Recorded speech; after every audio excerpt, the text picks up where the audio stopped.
If you guys are looking for a couple of e-bikes, entry-level e-bikes, this is the brand that I would go with. On my left, I have the F1 for $600. On my right is the F2 for $800.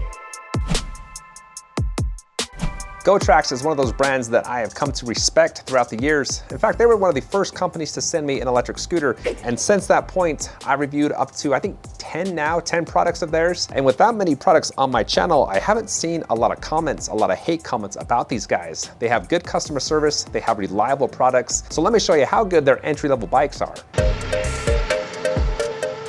Now to start the review off, I want to talk about the similarities between the F1 and F2. First off, they both have different colors. They both have the same carrying capacity of 265 pounds. They've got the same saddle, which is heavily cushioned, actually very comfortable. There's also some suspension underneath. They got the same half twist throttle, which is a nicer feeling throttle. The control pad is the same. The LCD screen is the same. And how you navigate in the advanced settings is also the same. And in those settings is where you can change the speed, the screen brightness, the units, and the tire size. They got the same cheap feeling flick bell, the same headlights.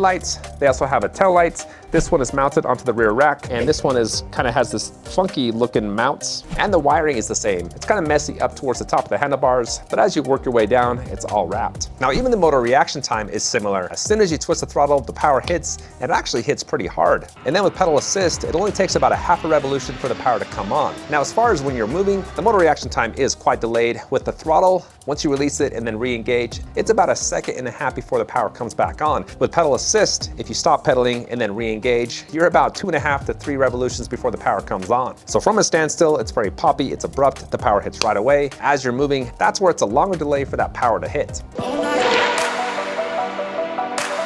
All right, so let's talk about the differences. Like, what is it that you get for $200 more with the F2? Well, the biggest thing is the frame size. This is more of a mid-step, step-through design compared to this, where it's just straight across. And the length of the bike is actually bigger, it's longer, it's taller. One of the reasons why it's taller is because the handlebars adjust about 4 or 5 inches higher than the F1. When I set the saddle to my height, I'm a 5'11" guy, I did have to hunch over. Whereas with the F2, you can raise the handlebars up higher. And even though I had the saddle set to the same height as the F1, I didn't have to lean over as much to grab the grips. And the take home from this is if you're a smaller rider, I would go with the F1. If you're a taller rider, I would go with the F2. All right, so let's move on to power, because there is a difference there. The F1 has a 350 watt motor. The F2 has a 500 watt. Now that power does balance things out when you take weight into consideration. The F1 weighs 44 pounds, the F2 weighs 58. So as far as speed, with that smaller motor but lighter frame, the F1 topped out at 18 miles per hour. With the F2, with that larger motor and the heavier frame, it topped out at 19. So there's not a big difference between the top speeds. Now, where I saw the biggest separation in that power is for hills. I took both of these up a 26% grade. With the F1, I almost didn't make it. I had to put a lot of pressure in the cranks to make it to the top. Where with the F2, I just kept the pedals turning and the bike did 100% of the work. An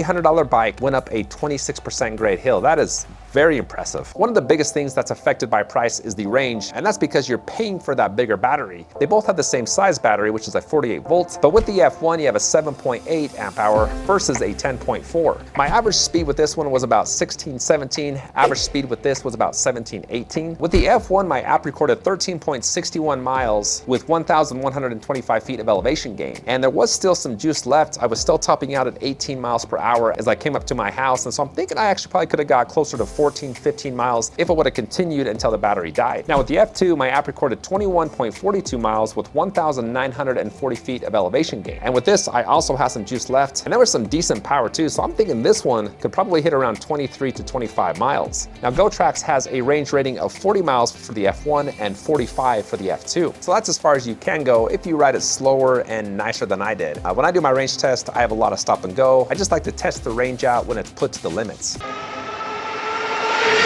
Well, a few more differences between the two is the F1 is a single speed bike. The F2 has a Shimano 6-speed. The F2 also comes with the rack, fenders, a front fork suspension, and bigger tires. I didn't take the F1 off-road because there isn't any suspension, even though you do have gravel tires. I did take the F2 off-road. Suspension I feel is more for show. Doesn't do a lot for off-road. A couple more things that Gotrax did very well with both models is just how nice of a ride it is. Typically with collapsible bikes, especially cheaper end, you get a lot of popping and cracking in the handlebars, and that wasn't the case with both models. Each is a very quiet and solid ride. So there you go, that wraps up the review of the F1 and F2. If you have any questions, hit me up in the comments. As always, thanks for watching and take care.